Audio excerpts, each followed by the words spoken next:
having a really hard time with the whole mass hysteria going on from the coronavirus fear / worldwide pandemic. Worldwide and pandemic are the same thing. I'm feeling a sense of calm, but thinking about it, I'm feeling fluttering in my chest. So I think at this point I'm just avoiding it, and that makes me feel calm. So I still have to figure out how to accept it, be with what's happening, and be calm with that. I'm hoping this will help.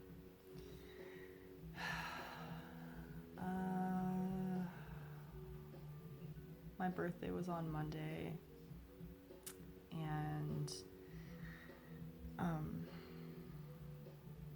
that sucked. I cried all day.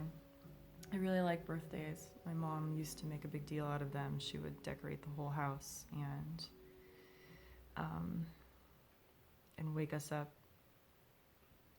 with a, huge happy birthday to you, and like silly dance, and then there'd be a cake, and there were always fun birthday parties at the gym, and so I love my birthday. I love the day. I love the number. I love everything about it. So, it was a little hard, and I think like the hardest part is, it's hard to share how I feel because it's so selfish, and right now everyone is really focused on selflessness. Everyone's in quarantine in order to save a certain demographic. They're also self-isolating because they're scared as shit that they're gonna get sick and die. And part of me wonders if, we have a really selfish culture, and part of me wonders if the main reason is because if they're afraid of getting sick, or if they really are doing it through selfless acts. I don't know. It doesn't matter. I just think about that. But I haven't been super on board. I mean, I've been on board. I don't want to hurt anybody, but I've been doing a lot of work on myself this year, a lot of like really deep work, because there's been a lot of stuff coming up with my family and my sister and my dad, and growing up in an abusive environment. At some point in your life, it catches up to you, whether you realize it or not. I luckily have the tools to be able to see what's going on and why it's happening, and I have pain. That's how it comes out for me. And I tend to use anger as a defensive mechanism, because that was basically what was acceptable. Vulnerability was just not something that either of my parents could, knew what to do with, so there was no vulnerability. And this is a really vulnerable time right now, and I don't know how to be vulnerable in like the right way. I don't know how to do it right? Like the past couple months I've been focusing on learning how to be vulnerable, and I listen to a lot of Brene Brown, and I'm doing a lot of work with my therapist and a lot of work in my body on my own, which has taken me years of being a massage therapist and connecting with other people's bodies to understand what it means to work, or learning how to work with my body, and I'm only just starting, But I think I've learned a lot. I mean, I think I'm doing a really good job. But vulnerability is hard, because I'm like, am I doing it right?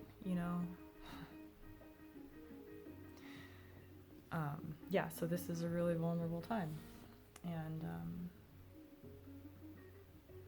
And so I've been really angry.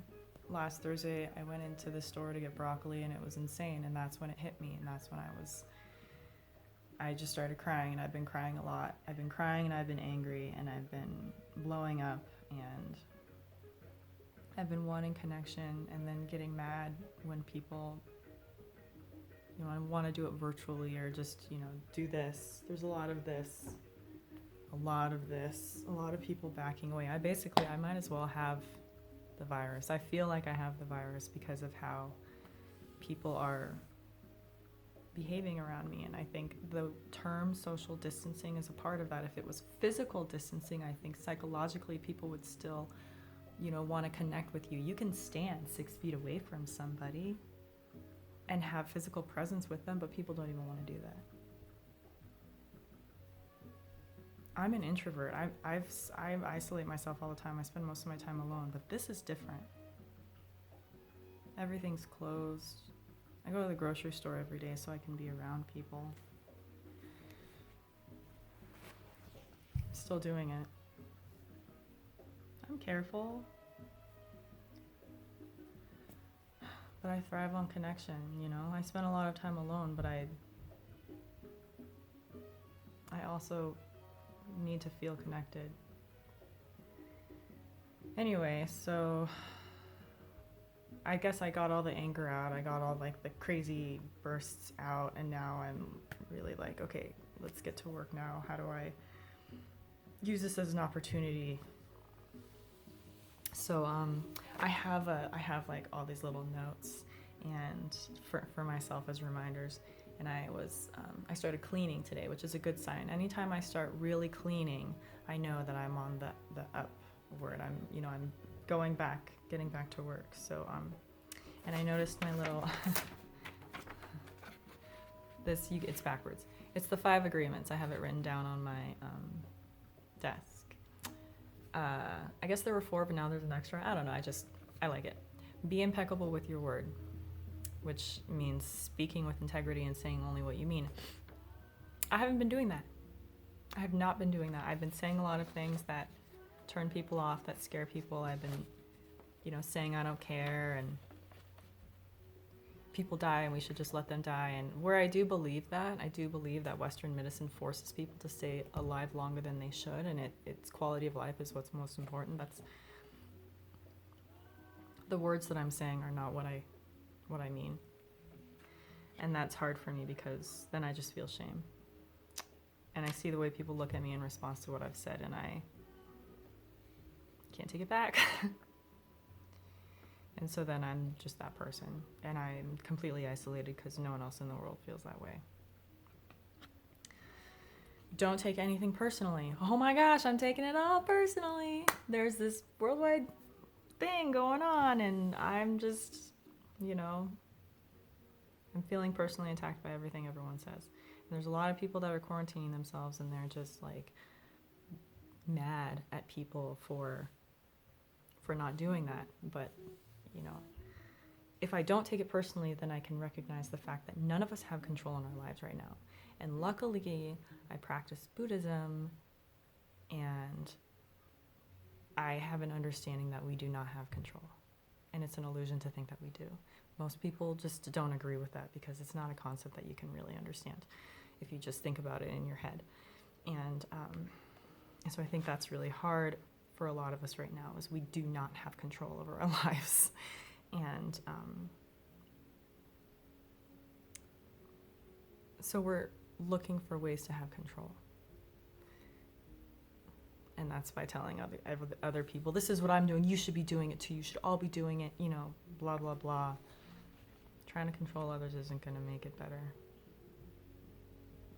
And I'm trying to control them by telling them, don't tell me what to do, and it's not working. So don't make assumptions. Find the courage to ask questions and express what I want. Am I asking questions? No, I've heard my voice a lot in the past week. Only in the past couple days, only in talking to my best friend, did I quiet down and start listening. And just that feels a lot better. Like the vibrating in my head when I talk. Just letting that stop and hearing someone else and seeing where they're coming from, because they're experiencing this too.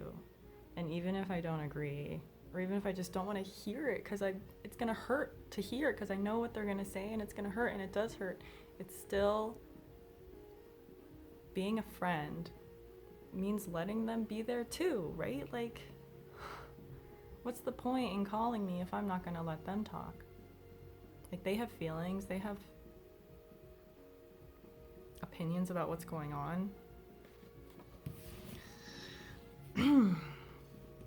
Always do your best. Well, I'm doing the best that I can, so that's a good one. See? Not totally bad. Be skeptical, but learn to listen. See that, yeah, this is the biggest thing, and I feel like I'm halfway there. Being skeptical is like not just believing everything that we're doing right now, right? Asking questions, questioning what's happening, not just completely going on with it, but really like thinking critically and being logical about everything that's happening, like, or being rational, like, how do I work with this? What are different solutions that we could come up with? How can we help each other out? How can we be connected? And listening. I called my mom last night, and she was telling me these stories that she was reading because she's having a hard time. Everything's closed, and she's a big-time extrovert. And she was reading stories about how, the animals and how they help, how they connect with other people through love. And it was really beautiful and sweet, and it just changed the whole mood. And I think really that conversation is what kind of changed things around for me. Or, started the shift. So where I'm not getting all of them, at least I'm getting one or two, and it's good that I have this reminder, because now I can really get back to focusing on that. You know what else I have? I have this emotions wheel that I'm going to start really studying, because I'm feeling a lot of emotions, and I think a lot of people are, and we don't know. It's just like this and different emotions constantly over, and like when you talk to someone or when you look outside and it's cloudy, and like our emotions are constantly shifting. We've got like freaking tropical storms happening in our heads and our hearts, and we're just like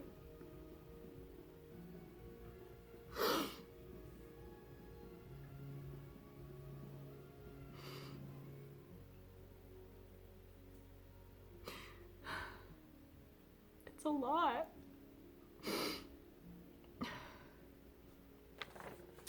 Right now I feel sad, but more specifically, this is how it goes. So there's sad, and then there's words underneath that and words underneath that. So I feel vulnerable, and that just feels wrong, and I have to accept that it's okay, and I have to learn how to get comfortable with that. I feel fragile. I feel a lot of grief. I feel remorseful, just dumping all my stuff on other people, and everyone's got stuff that they've got to deal with right now. I feel depressed.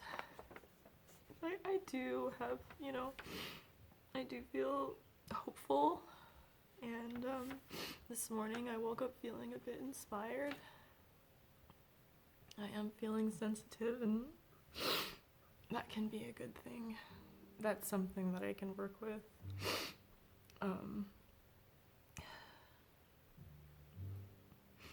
I'm feeling thankful that the people that I call want to talk, and they, tend to be grateful that I called. I'm getting a lot of gratitude and feeling a lot of gratitude.